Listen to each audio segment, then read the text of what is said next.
आज चाहिँ हजुरहरूलाई म पोर्चुगलको वर्क भिजा प्रोसेस चाहिँ कसरी गर्न सकिन्छ भन्ने कुराहरू जानकारी गराउँदैछु। भिडियोलाई चाहिँ स्किप नगरिकन हेरिदिनु होला। पहिलो सुरुमा तपाईहरू क्रोम अथवा कुनै ब्राउजर ओपन गर्नुपर्ने हुन्छ। मैले चाहिँ सफारी ओपन गरेँ र तपाईले यहाँ साइटमा चाहिँ www.iefp.pt लगइन गर्नु होला र त्यसपछि यो जुन पोर्चुगिज भाषामा आइरहेको छ यसलाई चाहिँ मैले इङ्ग्लिसमा ट्रान्सलेट गरेँ। यति गरिसकेपछि तपाईँ यो सुरुको फर्स्टमा तपाईले देखिरहनु भएको छ यो तीनवटा ड्यास भएको ठाउँमा चाहिँ क्लिक गर्नु होला र जब भन्ने अप्सनमा गरेर ओपन गर्नु होला। जब भन्ने अप्सनको सिटिजन सर्भिसेस र माइग्रेसन्स, यो माइग्रेसन्सको सेकेन्ड अप्सन जब सर्च भिसामा क्लिक गर्नु होला र अलिकति तल सार्नु होला। यो जुन फर्म भनेर अलि हाइलाइटमा बोल्ड अक्षरमा चाहिँ लेखिएको छ यो फर्ममा क्लिक गरिसकेपछि यो फर्म खोल्छ। जस्तै हाम्रो पर्सनल इन्फर्मेसन डाटाहरू चाहिँ अब हामीले फिलअप गर्नुपर्ने हुन्छ। त्यसको लागि चाहिँ तपाईले पासपोर्टको हरेक इन्फर्मेसनहरू चाहिँ तपाईले अपडेट गर्नुपर्ने हुन्छ। पासपोर्टमा जे छ त्यही जुन हाम्रो पर्सनल इन्फर्मेसन। यसलाई मैले ट्रान्सलेट गरेँ।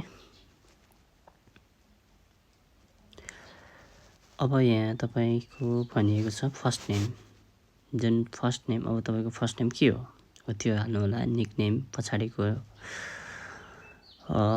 लास्ट नेम भइहाल्यो। त्यसपछि डेट अफ बर्थ हाल्नु होला, जुन यो चाहिँ इङ्ग्लिसमा राख्नु होला, इङ्ग्लिस डेटमा। र त्यसपछि पासपोर्ट नम्बर भयो, पासपोर्ट नम्बर राख्नु होला। इस्यु गरेको डेट, जुन पासपोर्ट इस्यु गरेको डेट चाहिँ कहिले छ हो त्यो राख्नु होला। भ्यालिडिटी डेट, जुन यो एक्सपायर डेट कहिलेको छ त्यो राख्नु होला। नेसनालिटी, अब हामी नेपालबाट छौँ, नेपाल राख्नु होला। Nepal, country of residence Nepal,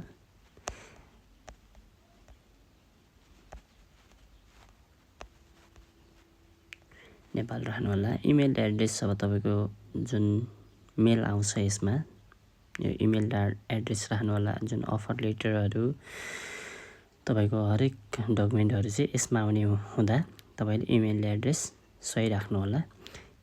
schooling in full years, अब तपाई कति पढ्नु भएको छ, अब पढाइ कति छ त्यो हिसाबले तपाईले राख्न सक्नुहुनेछ। अब 12 पास हुनुहुन्छ भने 12 इयर्स अफ स्कुलिङ, अब ब्याचलर पास गर्नुभएको छ भने कलेज एजुकेसन, अब 9 to 11 इयर्स, अब एसएलसी मात्र पास गर्नुभएको छ भने त्यो राख्न सक्नुहुनेछ। एसएलसी प्लस 11 यो भयो। अब त्यसपछि area in which you have professional experience, अब तपाईसँग चाहिँ एक्सपिरियन्स चाहिँ के को छ त हो त्यो कुराहरू तपाईले यहाँ चुज गरेर राख्न सक्नुहुनेछ। जस्तै हामीले नर्मल्ली नर्स एन्ड नर्सिङ एसिस्टेन्ट्स, अब के छ अब यो राख्न पनि सक्नुभयो। अब तपाईसँग वर्क एक्सपिरियन्स चाहिँ के को छ भन्ने कुराहरूले फरक पार्दछ। तपाईसँग अब टेलिकम्युनिकेसन टेक्निसियन हुन सक्छ, अथवा office employee, administrator and secretary यो हुन सक्छ। Call centre and telephone exchange staff हुन सक्छ, अथवा के छ हजुरसँग एक्सपिरियन्स। अब agriculture animal production and forest worker यो हुन सक्छ। यहाँ भएका जति पनि एक्सपिरियन्स कुन चाहिँ छ त्यो चाहिँ तपाईले राख्न सक्नुहुनेछ।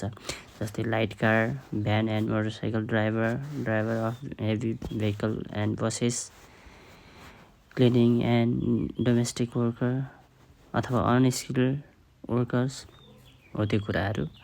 तपाईँले चुज गरेर राख्न सक्नुहुनेछ। यो भनेको 5वटा भन्दा बढी राख्न चाहिँ पाउनुहुन्न। यहाँ अप्सन दिएको हुन्छ, please select a maximum of 5 answer. Okay, ल कुनै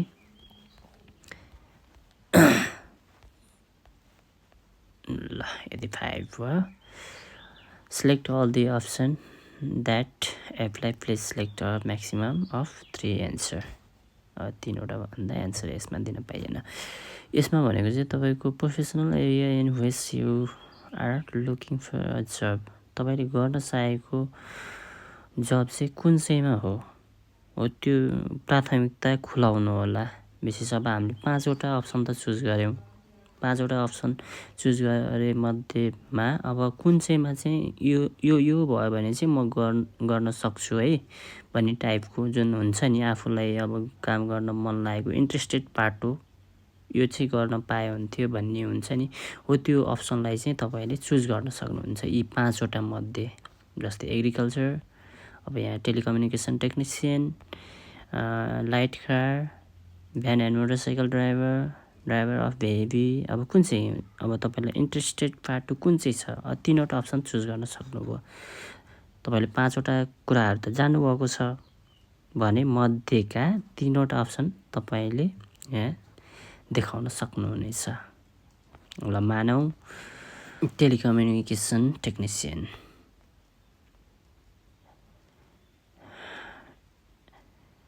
एग्रिकल्चर एनिमल प्रोडक्सन, ल यो चुज गरियो। र त्यसपछि light car and van and motorcycle drivers, हो यो चुज गरियो भने अब यो 3वटा अप्सन मध्येबाट उहाँहरूलाई कुन कुरामा आवश्यकता पर्छ त्यो हिसाबले तपाईँले सिलेक्ट गर्नुहुने भयो। Year of professional experience, choose one of the following answer, अब कति वर्ष एक्सपिरियन्स छ त प्रोफेसनल, जस्तै 1 वर्ष, 2 देखि 3 वर्ष, अब यो तपाईँले राख्न सक्नुभयो। ल्याङ्ग्वेज नलेज, अब ल्याङ्ग्वेज नलेज चाहिँ अब तपाईँसँग कुन छ, अब इङ्ग्लिस भयो, तपाईँसँग कुन छ त्यो राख्नुहोला। हिन्दी, नेपाली त हुँदै गइहाल्यो, नेपाली भइसकेपछि लेखिरहनु पनि जरुरत त छैन, तैपनि लेखिहालेँ। ओके, केही छैन। कन्ट्याक्ट ल्याङ्ग्वेजमा चाहिँ हामीलाई कुन चाहिँ, अब तपाईँ पोर्चुगिज आउँछ भने त्यो सिलेक्ट गर्न सक्नुभयो, फ्रेन्च आउँछ भने, इङ्ग्लिस आउँछ, कुन चाहिँमा चाहिँ तपाईँलाई कन्ट्याक्ट गर्ने उहाँहरूले होइन, हो त्यो कुराहरू चाहिँ अब खुलाउनु पऱ्यो। जस्तै अहिले इङ्ग्लिस उहाँहरूले कन्ट्याक्ट गरियो भने हामीलाई इङ्ग्लिसमा कन्ट्याक्ट गर्न सकियोस्। त्यसपछि डिक्लेरेसन अफ कमिटमेन्ट, अब यो 3वटा पार्टो चाहिँ हामीले सिलेक्ट गर्नु पऱ्यो। यो सिलेक्ट गरिसकेपछि हामीले सबमिट गरिसकेपछि यो चाहिँ हाम्रो फुलफिल हुन्छ।